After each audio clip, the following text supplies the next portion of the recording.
Welcome to Ratchet Book Club, where we read hood classics and good classics. I'm Derek. 916-633-1537, Ratchet and Ratchet at gmail.com, Ratchet Book Club on Twitter, Ratchet Book Club on Facebook. It's the only thing that's really... Yeah. It's been a stressful couple weeks. This is the only thing that's really keeping me around. Other than my family. You know. It's just been... The thing about bullying... Okay. Hi, kids. Hi, parents. Hi, whoever. The thing about bullying is this. Once you've been bullied, it becomes incessantly difficult to trust anybody.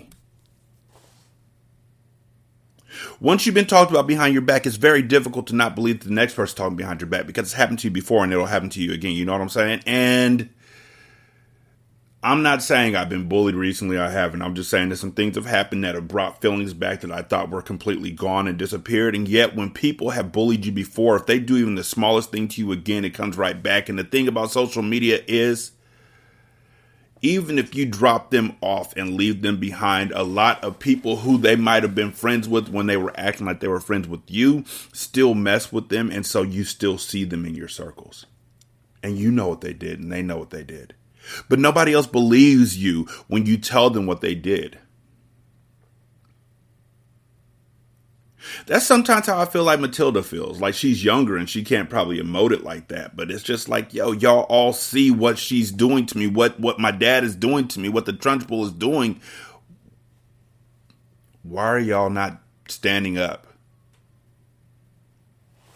So I guess what I'm going to say before I get into chapter 9 is I need y'all to start standing up.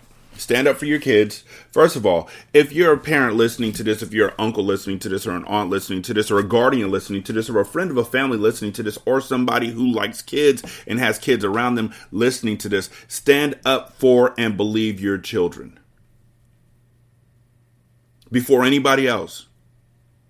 I know a lot of us, I know I did. I don't know. I shouldn't say a lot of us, but I know that the experience is there where a teacher would know that the biggest threat they could give is, I'm going to call your parents. Principals used to have that threat too. And they knew that if they called your parents, you would collapse because as soon as your parents got a call, you were in trouble because your parents would never believe you.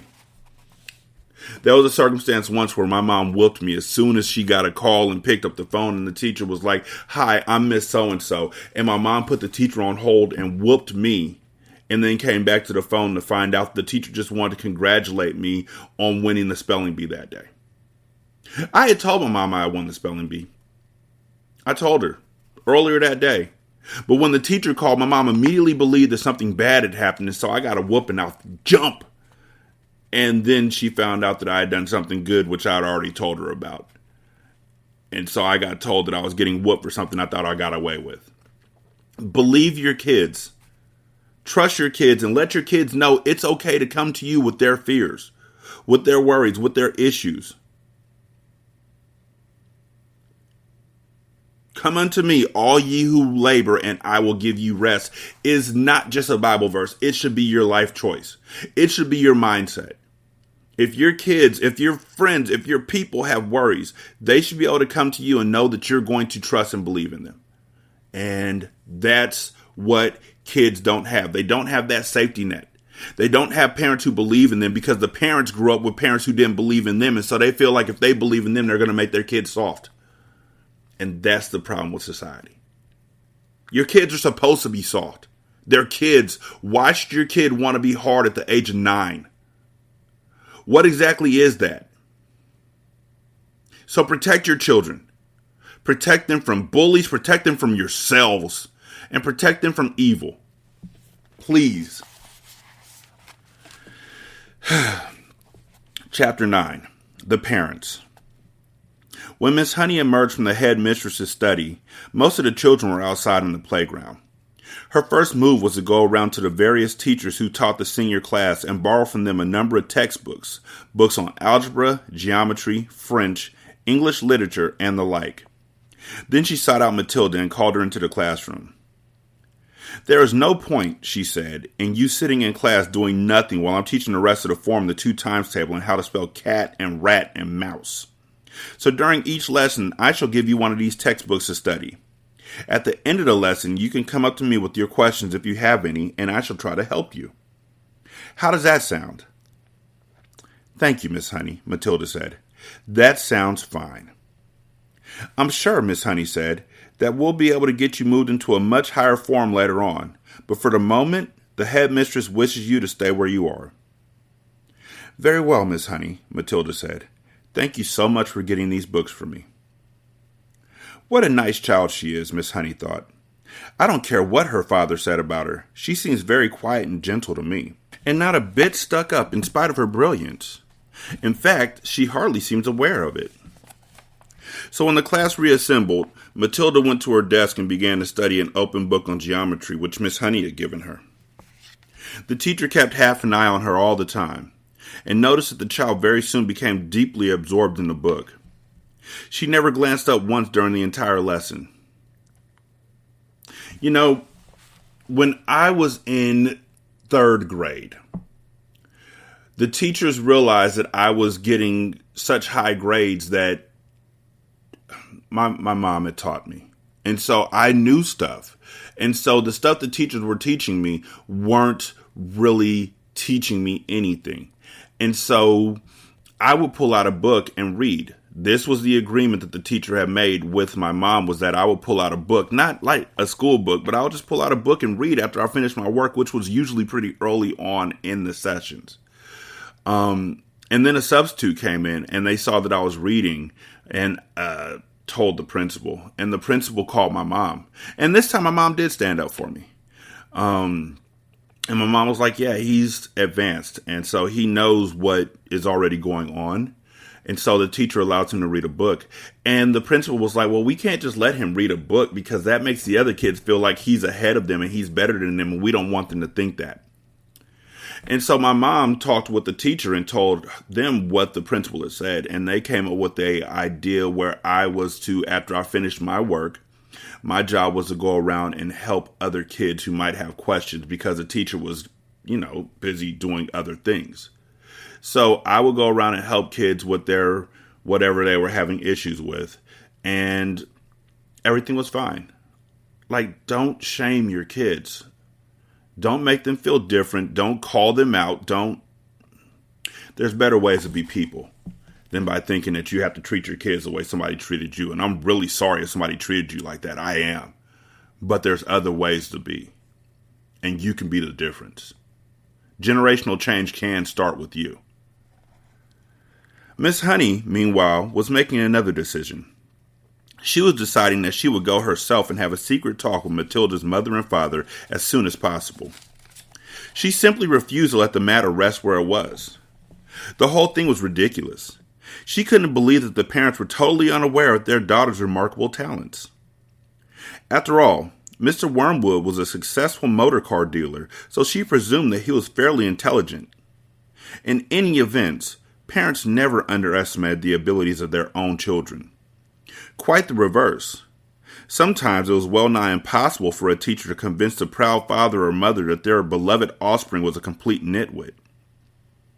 Miss Honey felt confident that she would have no difficulty in convincing Mr. and Mrs. Wormwood that Matilda was something very special indeed. The trouble was going to be to stop them from getting over-enthusiastic. And now Miss Honey's hopes began to expand even further. She started wondering whether permission might not be sought from the parents for her to give private tuition to Matilda after school. The prospect of coaching a child as bright as this appealed enormously to her professional instinct as a teacher. And suddenly, she decided that she would go and call on Mr. and Mrs. Wormwood that very evening. She would go fairly late, between 9 and 10 o'clock, when Matilda was sure to be in bed. And that is precisely what she did. Having got the address from the school records, Miss Honey set out to walk from her own home to the Wormwoods' house shortly after 9. She found the house in a pleasant street where each smallish building was separated from its neighbors by a bit of garden. It was a modern brick house that could not have been cheap to buy, and the name on the gate said Cozy Nook. Nosy Cook might have been better, Miss Honey thought. She was given to playing with words in that way. She walked up the path and rang the bell, and while she stood waiting, she could hear the television blaring inside. The door was opened by a small, ratty-looking man with a thin, ratty mustache who was wearing a sports coat that had an orange and red stripe in the material. "Yes," he said, peering out at Miss Honey. "If you're selling raffle tickets, I don't want any." "I'm not," Miss Honey said, "and please forgive me for butting in on you like this. I'm Matilda's teacher at school, and it's important that I have a word with you and your wife." "Got into trouble already, has she?" Mr. Wormwood said, blocking the doorway. "Well, she's your responsibility from now on. You'll have to deal with her." "She's no trouble at all, and she's in no trouble at all," said Miss Honey. "I've come with good news about her. Quite startling news, Mr. Wormwood. Do you think I might come in for a few minutes and talk with you about Matilda?" "We are right in the middle of watching one of our favorite programs," Mr. Wormwood said. "This is most inconvenient. Won't you come back some other time?" Miss Honey began to lose patience. "Mr. Wormwood," she said, "if you think some rotten TV program is more important than your daughter's future, then you ought not be a parent. Why don't you switch off the darn thing and listen to me?" That shook Mr. Wormwood. He was not used to being spoken to in this way. He peered carefully at the slim, frail woman who stood so resolutely out on the porch. "Oh, very well then," he snapped. "Come on in and let's get it over with." Miss Honey stepped briskly inside. "Miss Wormwood isn't going to thank you for this," the man said as he led her into the living room, where a large platinum blonde woman stared rapturously at the TV screen. "Who is it?" the woman said, not looking round. "Some school teacher," Mr. Wormwood said. "She says she's got to talk to us about Matilda." He crossed to the TV set and turned down the sound, but left the picture on the screen. "Don't do that, Harry," Miss Wormwood cried out. "Willard is just about to propose to Angelica." "You can still watch it while we're talking," Mr. Wormwood said. "This is Matilda's teacher. She says she's got some sort of news to give us." "My name is Jennifer Honey," Miss Honey said. "How do you do, Miss Wormwood?" Miss Wormwood glared at her and said, "What's the trouble then?" Nobody invited Miss Honey to sit down, so she chose a chair and sat down anyway. "This," she said, "was your daughter's first day at school." "We know that," Miss Wormwood said, ratty about missing her program. "Is that all you came to tell us?" Miss Honey stared hard into the other woman's wet gray eyes, and she allowed the silence to hang in the air until Miss Wormwood became uncomfortable. "Do you wish me to explain why I came?" she said. "Get on with it then," Miss Wormwood said. "I'm sure you know," Miss Honey said, "that children in the bottom class at school are not expected to be able to read or spell or juggle with numbers when they first arrive. 5-year-olds cannot do that. But Matilda can do it all. And if I am to believe her—" "I wouldn't," Miss Wormwood said. She was still ratty at losing the sound on the TV. "Was she lying then," Miss Honey said, "when she told me that nobody taught her to multiply or to read? Did either of you teach her?" "Teach her what?" Mr. Wormwood said. "To read. To read books," Miss Honey said. "Perhaps you did teach her. Perhaps she was lying. Perhaps you have shelves full of books all over the house. I wouldn't know. Perhaps you're both great readers." "Of course we read," Mr. Wormwood said. "Don't be so daft. I read the auto car and the motor from cover to cover every week." "This child has already read an astonishing number of books," Miss Honey said. "I was simply trying to find out if she came from a family that loved good literature." "We don't hold with book reading," Mr. Wormwood said. "You can't make a living from sitting on your fanny and reading storybooks. We don't keep them in the house." "I see," Miss Honey said. "Well, all I came to tell you was that Matilda has a brilliant mind. But I expect you knew that already." "Of course I knew she could read," the mother said. "She spends her life up in the room, buried in some silly book." But does it not intrigue you, Miss Honey said, that a little 5-year-old child is reading long adult novels by Dickens and Hemingway? Doesn't that make you jump up and down with excitement? Not particularly, the mother said. I'm not in favor of blue stocking girls. A girl should think about making herself look attractive so she can get a good husband later on. Looks is more important than books, Miss Hunky. The name is Honey, Miss Honey said. Now look at me, Miss Wormwood said. Then look at you. You chose books. I chose looks. Miss Honey looked at the plain, plump person with the smug suet pudding face who was sitting across the room. What did you say? She asked. I said you chose books and I chose looks, Miss Wormwood said. And who's finished up the better off? Me, of course. I'm sitting pretty in a nice house with a successful businessman, and you're left slaving away teaching a lot of nasty little children the ABC. Quite right, Sugarplum, Mr. Wormwood said, casting a look of such simpering sloppiness that his wife would have made a cat sick. Miss Honey decided that if she was going to get anywhere with these people, she must not lose her temper. I haven't told you all of it yet, she said. Matilda, so far as I can gather at this early stage, is also a kind of mathematical genius.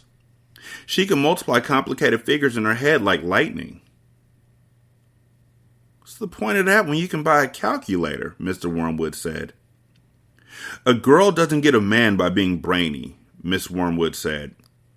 Look at that film star, for instance, she added, pointing at the silent TV screen, where a bosomy female was being embraced by a craggy actor in the moonlight. You don't think she got him to do that by multiplying figures at him, do you? Not likely. And now he's going to marry her. You see if he doesn't. And she's going to live in a mansion with a butler and lots of maids. Miss Honey could hardly believe what she was hearing. She had heard that parents like this existed all over the place, and that their children turned out to be delinquents and dropouts. But it was still a shock to me to pair them in the flesh. Matilda's trouble, she said, trying once again, is that she's so far ahead of everyone else around her that it might be worth thinking about some extra kind of private tuition. I seriously believe that she could be brought up to university standard in 2 or 3 years with the proper coaching. University? Mr. Wormwood shouted, bouncing up in his chair. Who wants to go to university, for heaven's sake? All they learn there is bad habits. This is not true, Miss Honey said. If you had a heart attack this minute and had to call a doctor, that doctor would be a university graduate. If you got sued for selling someone a rotten secondhand car, you'd have to get a lawyer, and they'd be a university graduate too. Do not despise clever people, Mr. Wormwood. But I can see we're not going to agree. I'm sorry I burst in on you like this. Miss Honey rose from her chair and walked out of the room. Mr. Wormwood followed her to the front door and said, Good of you to come, Miss Hawkes. Or is it Miss Harris? It's neither, Miss Honey said. But let it go. And away she went. See, now, here's the part where I prove to you that I'm not ashamed to say I made a mistake. And I made a mistake, and I'm sorry. I thought that Matilda's mom was... I had forgotten. Matilda's mom is vapid.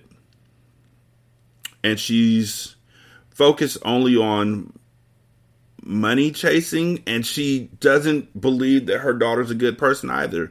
I thought she did. Maybe it was because of that little conversation they had, that one sentence. That's sad, that I thought that that one sentence meant that she was actually concerned about her daughter's well-being. That's shame on me. That's my bad. She isn't. Chapter 10, Throwing the Hammer. The nice thing about Matilda was that if you had met her casually and talked to her, you would have thought she was a perfectly normal 5.5-year-old child. She displayed almost no outward signs of her brilliance, and she never showed off. This is a very sensible and quiet little girl, you would have said to yourself. And unless for some reason you had started a discussion with her about literature or mathematics, you would never have known the extent of her brain power. It was therefore easy for Matilda to make friends with other children. All those in her class liked her. They knew, of course, that she was clever because they had heard her being questioned by Miss Honey on the first day of term. And they knew also that she was allowed to sit quietly with the book during lessons and not pay attention to the teacher. But children of their age do not search deeply for reasons. They are far too wrapped up in their own small struggles to worry over much about what others are doing and why. Among Matilda's newfound friends was the girl called Lavender. Right from the first day of term, the two of them started wandering around together during the morning break and in the lunch hour.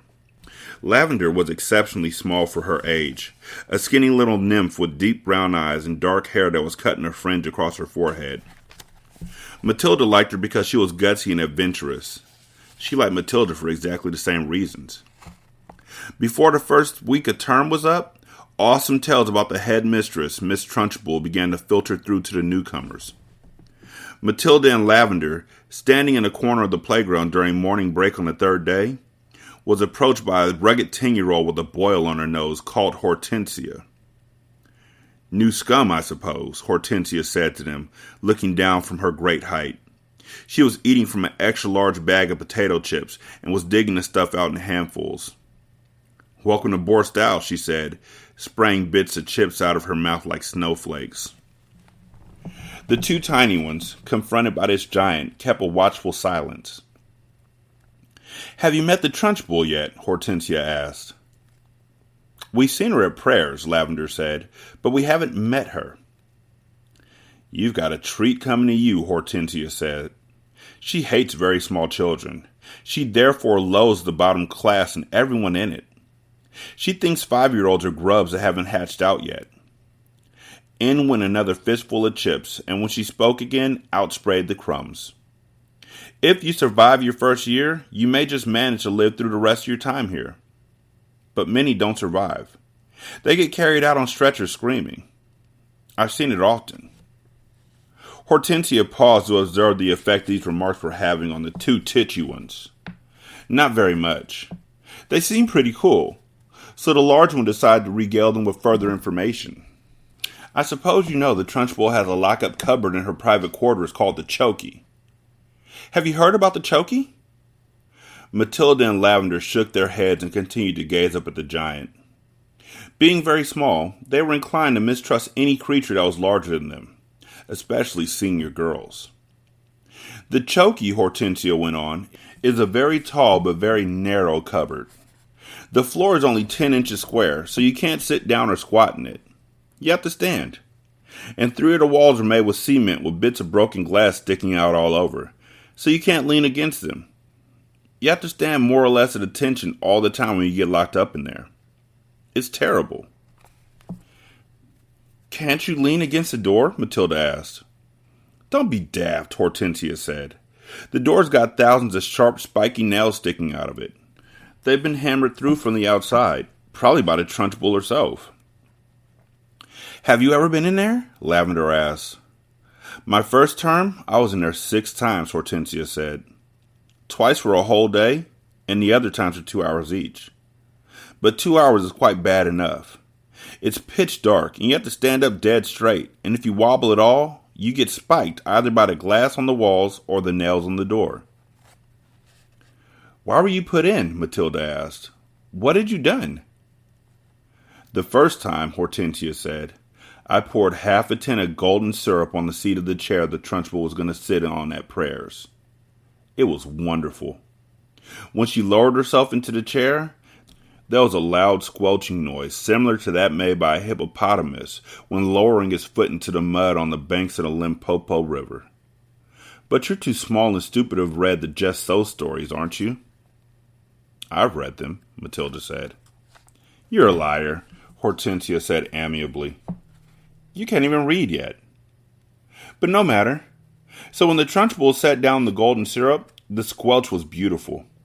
And when she jumped up again, the chair sort of stuck to the seat of those awful green breeches she wears and came up with her for a few seconds until the thick syrup slowly became unstuck. Then she clasped her hands to the seat of her breeches, and both hands got covered in the muck. You should have heard her bellow." "But how does she know it was you?" Lavender asked. "A little squirt called Ollie Bogwhistle sneaked on me," Hortensia said. "I knocked his front teeth out." And the Trunchbull put you in the chokey for a whole day? Matilda asked, gulping. All day long, Hortensia said. I was off my rocker when she let me out. I was babbling like an idiot. What were the other things you did to get put in the chokey? Lavender asked. Oh, I can't remember them all now, Hortensia said. She spoke with the air of an old warrior who had been in so many battles that bravery had become commonplace. It's all so long ago, she added, stuffing more chips into her mouth. Ah, yes. I can remember one. Here's what happened. I chose a time when I knew the Trunchbull was out of the way teaching the sixth formers, and I put up my hand and asked to go to the bogs. But instead of going there, I sneaked into the Trunchbull's room, and after a speedy search, I found the drawer where she kept all of her gym knickers. Go on, Matilda said, spellbound. What happened next? I sent away by post, you see, for this very powerful itching powder, Hortensia said. It cost 50 pence a packet and was called the Skin Scorcher. The label said that it was made from the powdered teeth of deadly snakes, and it was guaranteed to raise welts the size of walnuts on your skin. So I sprinkled this stuff inside of every pair of knickers in the drawer, and then folded them up again carefully. Hortensia paused to cram more chips into her mouth. Did it work? Lavender asked. Well, Hortensia said, a few days later, during prayers, the Trunchbull suddenly started scratching herself like mad down below. Aha, I said to myself, here we go. She's changed for gym already. It was pretty wonderful to be sitting there watching it all, and knowing that I was the only person in the whole school who realized exactly what was going on inside the Trunchbull's pants. And I felt safe, too. I knew I couldn't be caught. Then the scratching got worse. She couldn't stop. She must have thought she had a wasp's nest down there. And then, right in the middle of the Lord's Prayer, she leapt up and grabbed her bottom and rushed out the room. Both Matilda and Lavender were enthralled. It was quite clear to them that they were at this moment standing in the presence of a master. Here was somebody who had brought the art of skullduggery to the highest point of perfection. Somebody, moreover, who was willing to risk life and limb in pursuit of her calling. They gazed in wonder at this goddess. And suddenly, even the boil on her nose was no longer a blemish, but a badge of courage. But how did she catch you that time? Lavender asked, breathless with wonder. She didn't, Hortensia said, but I got a day in the chokey just the same. Why? They both asked. The Trunchbull, Hortensia said, has a nasty habit of guessing. When she doesn't know who the culprit is, she makes a guess at it, and the trouble is she's often right. I was the prime suspect this time because of the golden syrup job, and although I knew she didn't have any proof, nothing I said made any difference. I kept shouting, How could I have done it, Miss Trunchbull? I didn't even know you kept any spare knickers at school. I don't even know what itching powder is. I've never heard of it. But the line didn't help me in spite of the great performance I put on. The Trunchbull simply grabbed me by one ear and rushed me to the chokey at the double and threw me inside and locked the door. This was my second all-day stretch. It was absolute torture. I was spiked and cut all over when I came out. It's like a war, Matilda said, overawed. You're darn right it's like a war, Hortensia cried. And the casualties are terrific. We are the Crusaders, the gallant army fighting for our lives and hardly any weapons at all. And the Trunchbull is a prince of darkness, the foul serpent, the fiery dragon with all the weapons at her command. It's a tough life. We all try to support each other. You can rely on us, Lavender said, making her height of 3 feet 2 inches stretch as tall as possible. No, I can't, Hortensia said. You're only shrimps. But you never know. We may find a use for you one day in some undercover job. Tell us just a little bit more about what she does, Matilda said. Please do. I mustn't frighten you before you've been here a week, Hortensia said. You won't, Lavender said. We may be small, but we're quite tough. Listen to this, then, Hortensia said. Only yesterday, the Trunchbull caught a boy called Julius Rockwinkle eating licorice all sorts during the scripture lesson, and she simply picked him up by one arm and flung him clear out the open classroom window. Our classroom is one floor up, and we saw Julius Rotwinkle go sailing out over the garden like a frisbee and landing with a thump in the middle of the lettuces. Then the Trunchbull turned to us and said, "From now on, anybody caught eating in class goes straight out the window." "Did this Julius Rotwinkle break any bones?" Lavender asked. "Only a few," Hortensia said. "You've got to remember that the Trunchbull once threw the hammer for Britain in the Olympics, so she's very proud of her right arm." "What's throwing the hammer?" Lavender asked.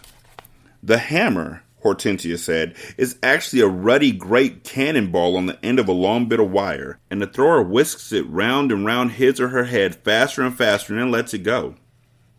You have to be terrifically strong. The Trunchbull will throw anything around just to keep her arm in, especially children." "Good heavens," Lavender said.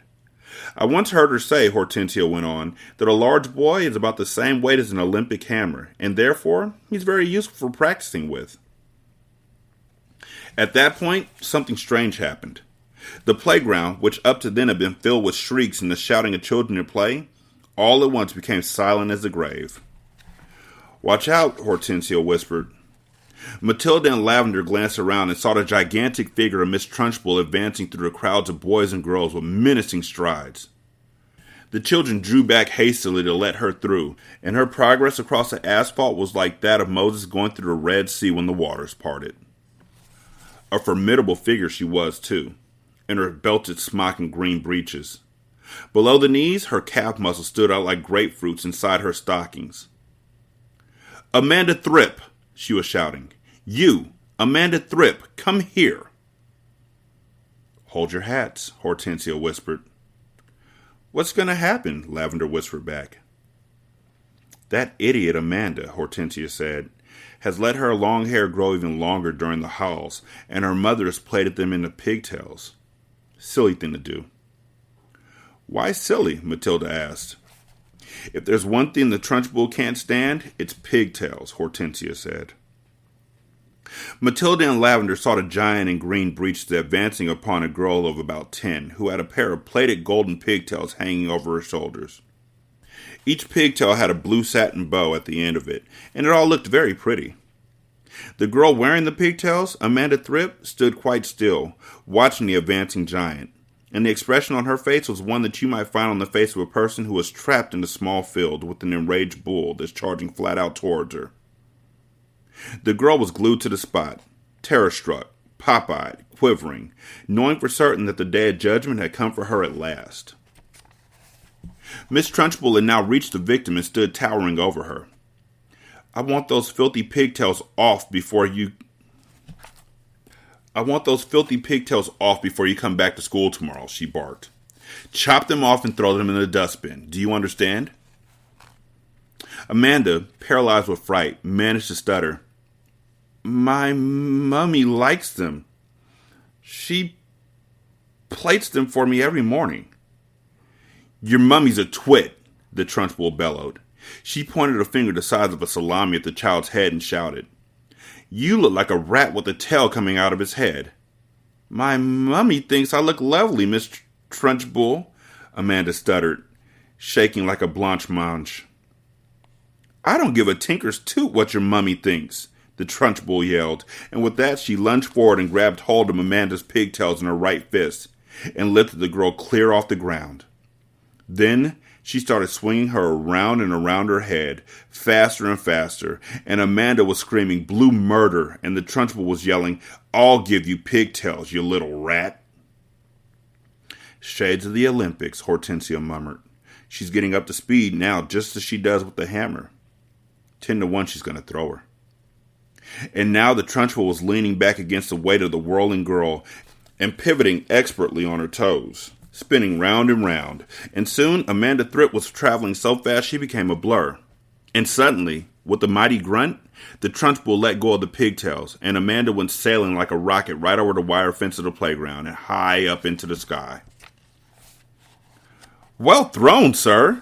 someone shouted from across the playground, and Matilda, who was mesmerized by the whole crazy affair, saw Amanda Thripp descending in a long, graceful parabola onto the playing field beyond. She landed on the grass and bounced 3 times and finally came to rest. Then, amazingly, she sat up. She looked a trifle dazed, and who could blame her? But after a minute or so, she was on her feet again and tottering back towards the playground. The Trunchbull stood in the playground, dusting off her hands. "Not bad," she said, "considering I'm not in strict training. Not bad at all." Then she strode away. "She's mad," Hortensia said. "But don't the parents complain?" Matilda asked. "Would yours?" Hortensia asked. "I know mine wouldn't. She treats the mothers and fathers just the same as the children, and they're all scared to death of her. I'll be seeing you sometime, you two." And with that, she sauntered away. Chapter 11. Bruce Bogtrotter and the Cake. "How can she get away with it?" Lavender said to Matilda. "Surely the children go home and tell their mothers and fathers. I know my father would raise a terrific stink if I told him the head mistress had grabbed me by the hair and slung me over the playground fence." "No, he wouldn't," Matilda said, "and I'll tell you why. He simply wouldn't believe you." "Of course he would." "He wouldn't," Matilda said, "and the reason is obvious. Your story would sound too ridiculous to be believed. And that is a Trunchbull's great secret." "What is?" Lavender asked. Matilda said, "Never do anything by halves if you want to get away with it. Be outrageous. Go the whole hog. Make sure everything you do is so completely crazy it's unbelievable. No parent is going to believe this pigtail story. Not in a million years. Mine wouldn't. They'd call me a liar." "In that case," Lavender said, "Amanda's mother isn't going to cut her pigtails off." "No, she isn't," Matilda said. "Amanda will do it herself. You see if she doesn't." "Do you think she's mad?" Lavender asked. "Who?" "The Trunchbull." "No, I don't think she's mad," Matilda said, "but she's very dangerous. Being in this school is like being in a cage with a cobra. You have to be very fast on your feet." They got another example of how dangerous the headmistress could be on the very next day. During lunch, an announcement was made that the whole school would go to the assembly hall and be seated as soon as the meal was over. When all the 250 or so boys and girls were settled down in assembly, the Trunchbull marched onto the platform. None of the other teachers came in with her. She was carrying a riding crop in her right hand. She stood there on center stage with her green breeches with legs apart and a riding crop in hand, staring at the sea of upturned faces before her. "What's gonna happen?" Lavender whispered. "I don't know," Matilda whispered back. The whole school waited for what was coming next. "Bruce Bogtrotter," the Trunchbull barked suddenly. "Where is Bruce Bogtrotter?" A hand shot up amongst the seated children. "Come up here," the Trunchbull shouted, "and look smart about it." An 11-year-old boy who was decidedly large and round stood up and waddled briskly forward. He climbed onto the platform. "Stand over there," the Trunchbull ordered, pointing. The boy stood to one side. He looked nervous. He knew very well he wasn't up there to be presented with a prize. He was watching the headmistress with an exceedingly wary eye, and he kept edging farther and farther away from her with light little shuffles of his feet, rather as a rat might edge away from a terrier that's watching it from across the room. His plump, flabby face had turned gray with fearful apprehension. His stockings hung around his ankles. Gonna tell y'all again, this is me, real quick, gonna tell you again, and kids, you may not know this because I don't know if yes, I did, I said it on Holes. I don't like fat shaming, and I don't like anybody doing it, and I don't like, I don't like it. "This clot," boomed the headmistress, pointing the riding crop at him like a rapier. "This blackhead, this foul carbuncle, this poisonous pustule that you see before you is none other than a disgusting criminal, a denizen of the underworld, a member of the mafia." "Who? Me?" Bruce Bogtrotter said, looking genuinely puzzled. "A thief," the Trunchbull screamed. "A crook, a pirate, a brigand, a rustler." "Steady on," the boy said. "I mean, dash it all, headmistress." "Do you deny it, you miserable little gumboil? Do you plead not guilty?" I don't know what you're talking about, the boy said, more puzzled than ever. I'll tell you what I'm talking about, you suppurating little blister, the Trunchbull shouted. Yesterday morning, during break, you sneaked like a serpent into the kitchen and stole a slice of my private chocolate cake from my tea tray. That tray had just been prepared for me personally by the cook. It was my morning snack. And as for the snack, it was my own private stock. That was not boy's cake. You don't think for 1 minute I'm going to eat the filth I give to you. That cake was made from real butter and real cream. And he, that robber bandit, that safecracker, that highwayman standing over there with his socks around his ankles, he stole it and ate it. I never did, the boy exclaimed, turning from gray to white. Don't lie to me, bog trotter, barked the Trunchbull. The cook saw you. What's more, she saw you eating it. The Trunchbull paused to wipe a fleck of froth from her lips. When she spoke again, her voice was suddenly softer, quieter, more friendly, and she leaned towards the boy, smiling. You like my special chocolate cake, don't you, bog trotter? It's rich and delicious, isn't it, bog trotter? Very good, the boy mumbled. The words were out of his mouth before he could stop himself. You're right, the Trunchbull said. It is very good. Therefore, I think you should congratulate the cook. When a gentleman has had a particularly good meal, bog trotter, he always sends his compliments to the chef. You didn't know that, did you, bog trotter? But those who inhabit the criminal underworld are not noted for their good manners. The boy remained silent.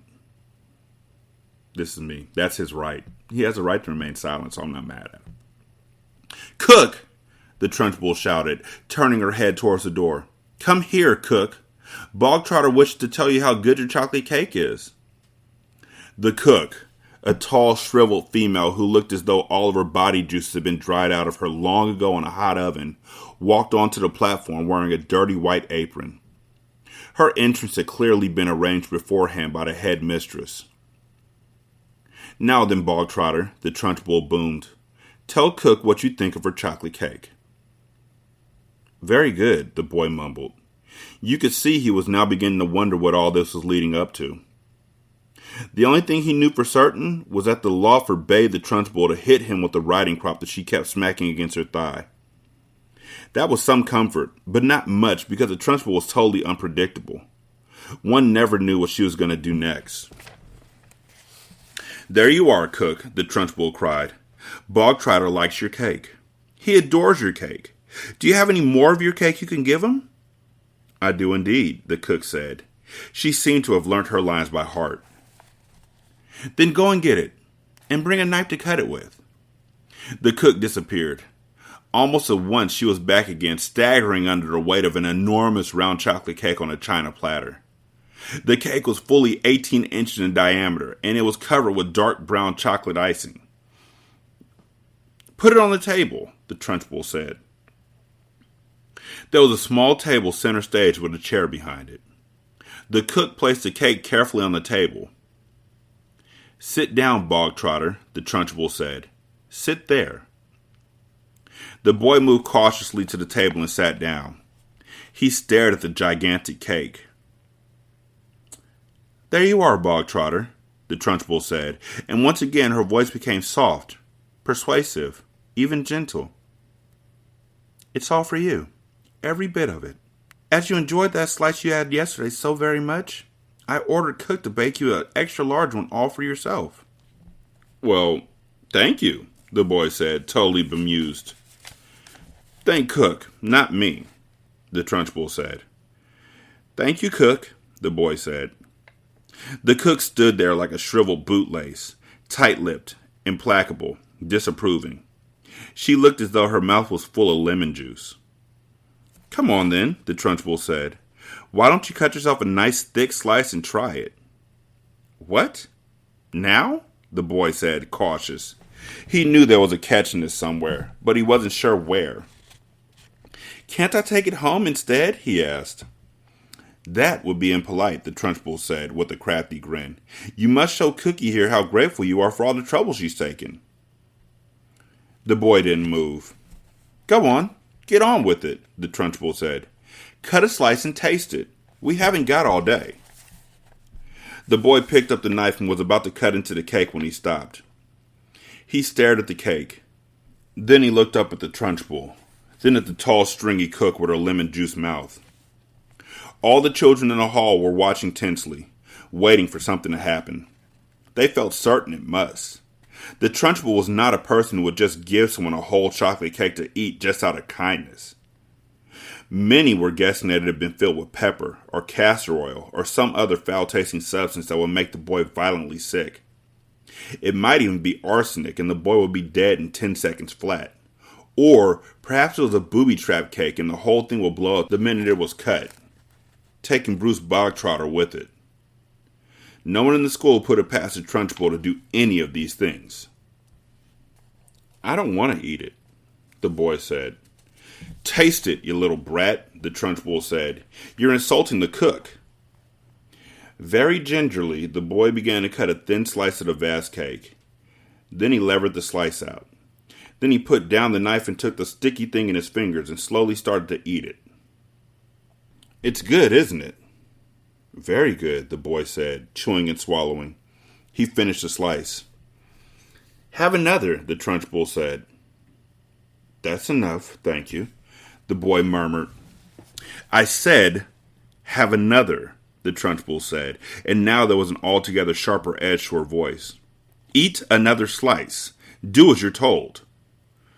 "I don't want another slice," the boy said. Suddenly the Trunchbull exploded.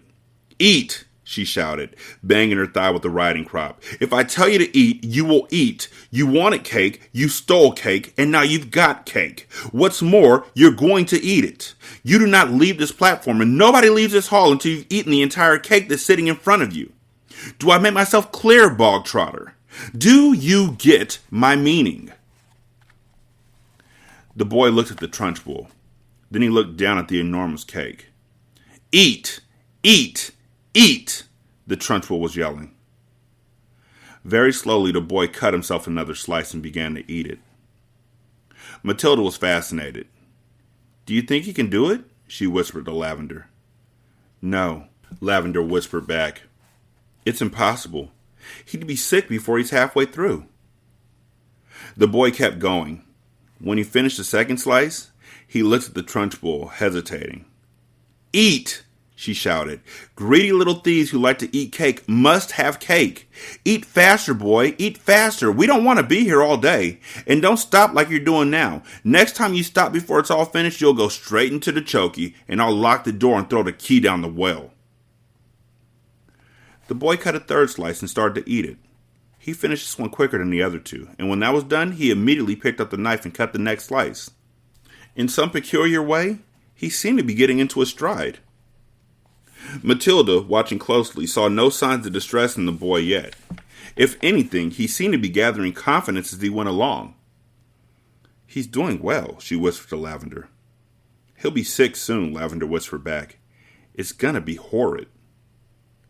When Bruce Bogtrotter had eaten his way through half of the entire enormous cake, he paused for just a couple of seconds and took several deep breaths. The Trunchbull stood with hands on hips, glaring at him. "Get on with it," she shouted. "Eat it up." Suddenly the boy let out a gigantic belch which rolled around the assembly hall like thunder. Many of the audience began to giggle. "Silence!" shouted the Trunchbull. The boy cut himself another thick slice and started eating it fast. There were still no signs of flagging or giving up. He certainly did not look as if he was going to stop and cry out, I can't eat anymore, I'm going to be sick." He was still in the running. And now a subtle change is coming over the 250 watching children in the audience. Earlier on, they had sensed impending disaster. They had prepared themselves for an unpleasant scene in which the wretched boy, stuffed to the gills with chocolate cake, would have to surrender and beg for mercy, and then they would have watched the triumphant Trunchbull forcing more and still more cake into the mouth of the gasping boy. Not a bit of it. Bruce Bogtrotter was 3/4 of the way through, and still going strong. One sensed that he was almost beginning to enjoy himself. He had a mountain to climb, and he was jolly well going to reach the top or die in the attempt. What is more, he had now become very conscious of his audience and of how they were all silently rooting for him. This was nothing less than a battle between him and the mighty Trunchbull. Suddenly someone shouted out, "Come on, Brucey, you can make it!" The Trunchbull wheeled around and yelled, "Silence!" The audience watched intently.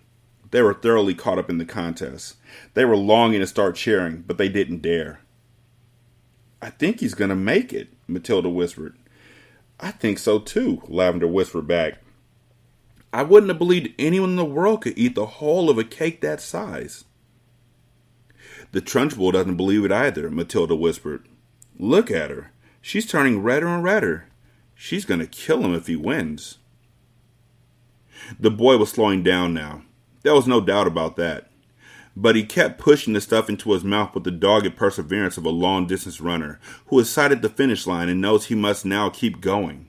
As the very last mouthful disappeared, a tremendous cheer rose up from the audience. Children were leaping onto their chairs and yelling and clapping and shouting, "Well done, Brucey! Good for you, Brucey! You won a gold medal, Brucey!"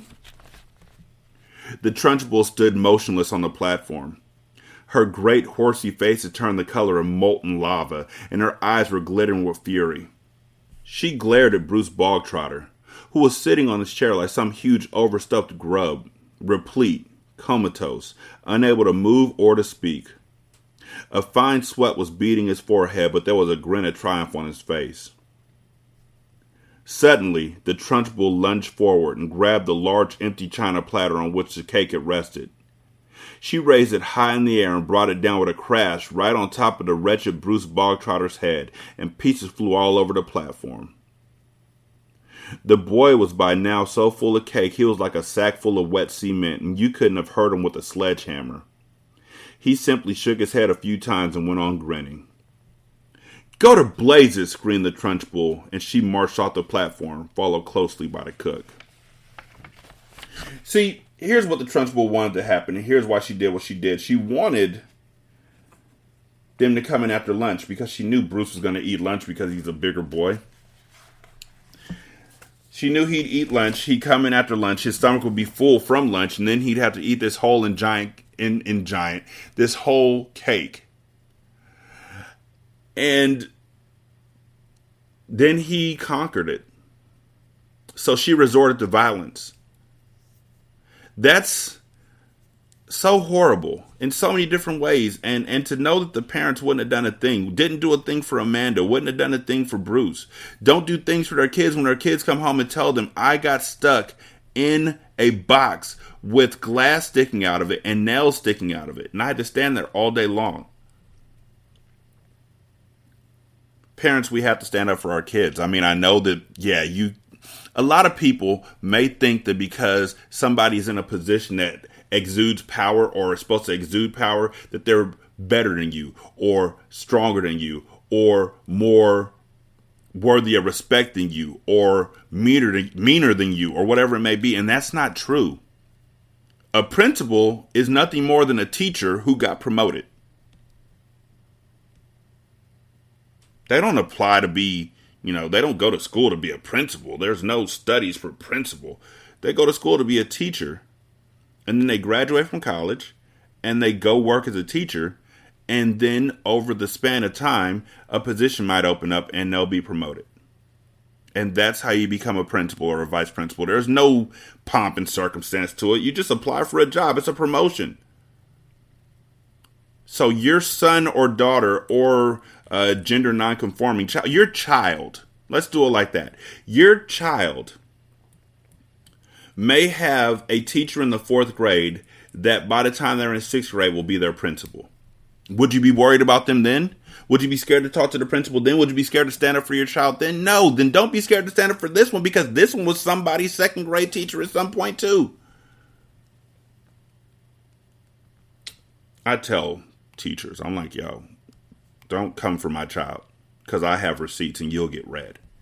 If you don't believe me, parents, I have a show on one of my other podcasts called Single Simulcast, where a teacher came for my child and they got checked. Hit me up and I will give you the link to it. Anyhow, 916-633-1537. Wretched and Ratchet at gmail.com. Ratchet Book Club on Twitter. Ratchet Book Club on Facebook. You can leave a review on Podchaser. And then you can copy that review and paste it in the Apple Podcast. And then you can copy that review and you can paste it in the Good Pods. You can donate to the show at patreon.com/singlesimulcast or at buymeacoffee.com/sscast. Or you can go to Good Pods and go to their tip jar and leave a tip. All money will go towards purchasing books and movies. The movies are for my other show, Hindsight. Thank you so much for listening. I do greatly appreciate it. Y'all be good. I'm going to holler at you later. Peace.